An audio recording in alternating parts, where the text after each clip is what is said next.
Fala, turma de Engenharia e Arquitetura, esse é mais um vídeo do professor David Moraes.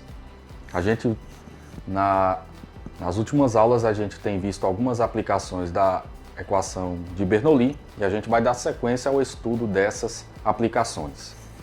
Hoje a gente vai estudar sobre o tubo de Pitot, que é uma das aplicações que a gente viu, que eu sugiro inclusive que você veja lá no vídeo passado.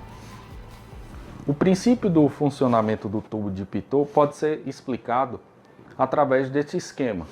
E como a gente vai ver, vocês já leram algo a respeito, o tubo de Pitot ele serve para medir velocidade de escoamentos a partir de uma medida de diferença de pressão. É muito utilizado para medir velocidade, seja de avião, já que se mede a velocidade do ar que está escoando na superfície do avião, você pode com isso estimar a sua velocidade. O princípio do tubo de Pitot é explicado através desse esquema, em que a gente tem um tubo escoando aqui a uma velocidade e acontecem duas situações no escoamento desse tubo. Aqui no ponto 1 é como se eu abrisse aqui o tubo para medir, para conectar esse tubo à atmosfera e medir a pressão hidrostática, a pressão estática desse fluido. E aqui na situação 2 é como se o fluido esbarrasse aqui nesse tubo e escoasse por esse tubo menor até que a velocidade fosse vencida pela ação da gravidade. Aplicando então a equação de Bernoulli nesses dois pontos, a gente vai ter o seguinte: no ponto 1, a pressão no ponto 1 mais gama vezes a cota do ponto 1 mais a massa específica vezes a velocidade do ponto 1 ao quadrado dividido por 2 vai ser igual a pressão no ponto 2 mais gama vezes a altura do ponto 2 mais ρ vezes a velocidade ao quadrado dividido por 2. E aqui a gente vai ter a seguinte situação. Como os dois pontos estão na mesma cota, esses termos vão se anular. Perceba que aqui no ponto 2, o fluido ele tá parado aqui, né? À medida que ele vai escoando, quando ele entra aqui exatamente nessa tubulação menor no ponto 2, o fluido vai escoar até ele ser vencido pela gravidade. Consequentemente, aqui nós teríamos uma velocidade nula, velocidade igual a zero. Então esse termo aqui também se anula. Passando a pressão aqui, a pressão P1 para o outro lado e isolando a velocidade, a gente vai ter que a velocidade no ponto 1 vai ser igual a 2 vezes pressão 2 menos a pressão 1 dividido pela massa específica, tudo isso elevado a 1 sobre 2, ou seja, a raiz quadrada desse termo vai corresponder à velocidade no ponto 1. E é justamente isso o princípio de funcionamento de um tubo de Pitot. Para você medir a velocidade de um escoamento, basta que você instale, enfim, você vai ter um tubo que vai conseguir estagnar esse escoamento, fornecendo então uma pressão 2, e conhecendo a pressão ao longe, a pressão no ponto 1, conhecendo essas diferenças de pressão, é possível determinar a velocidade. A gente vai ver isso num exemplo prático daqui a pouco. Mas antes da gente fazer esse exemplo prático, é importante a gente observar o seguinte: que essa equação vai evidenciar, esse esquema na verdade vai evidenciar alguns tipos de pressão que a gente precisa estar atento ao longo da disciplina. A primeira pressão é uma pressão associada à energia potencial do escoamento, que diz respeito à pressão hidrostática.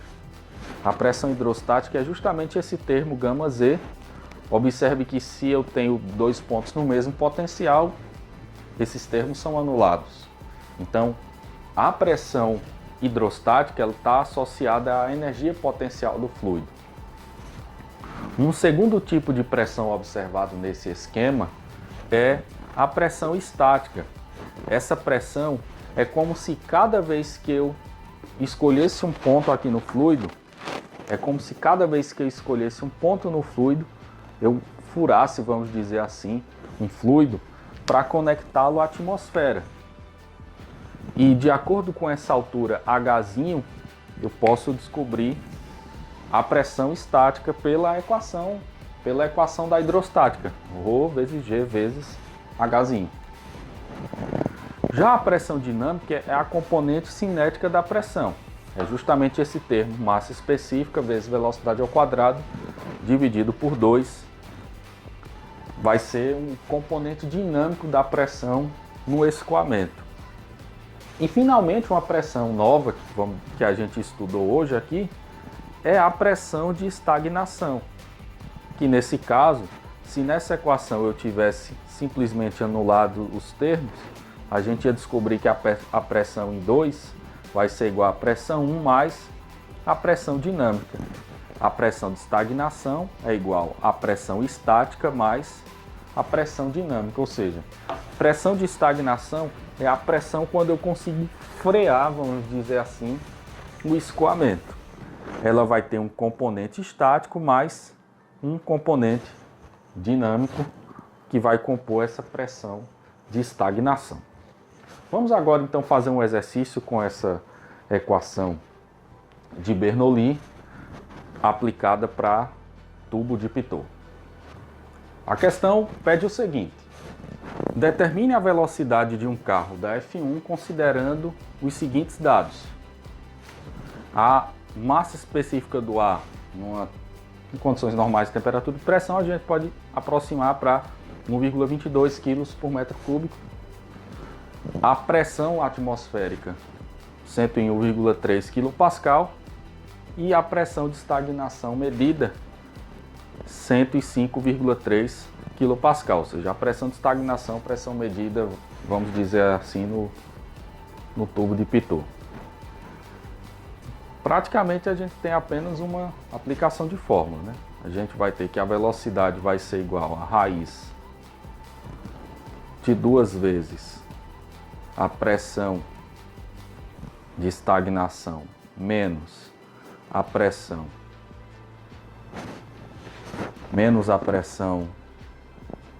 do ar. E isso tudo dividido pela massa específica, no caso 1,22. Dessa maneira a gente vai ter uma velocidade de aproximadamente 291,52 km por hora. O resultado aqui nesse caso vai ser dado em metros por segundo, 80,98 metros por segundo. Essa é uma das aplicações para tubo de Pitot.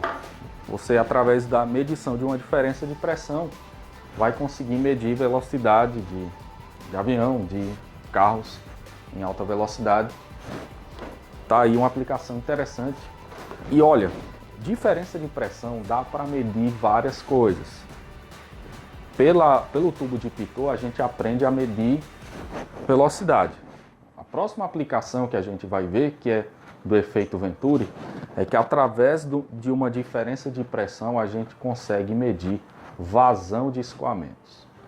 Vejo vocês então no próximo vídeo falando sobre uma outra aplicação da equação de Bernoulli, que é medição de vazão através do efeito Venturi. Valeu, pessoal, até o próximo vídeo.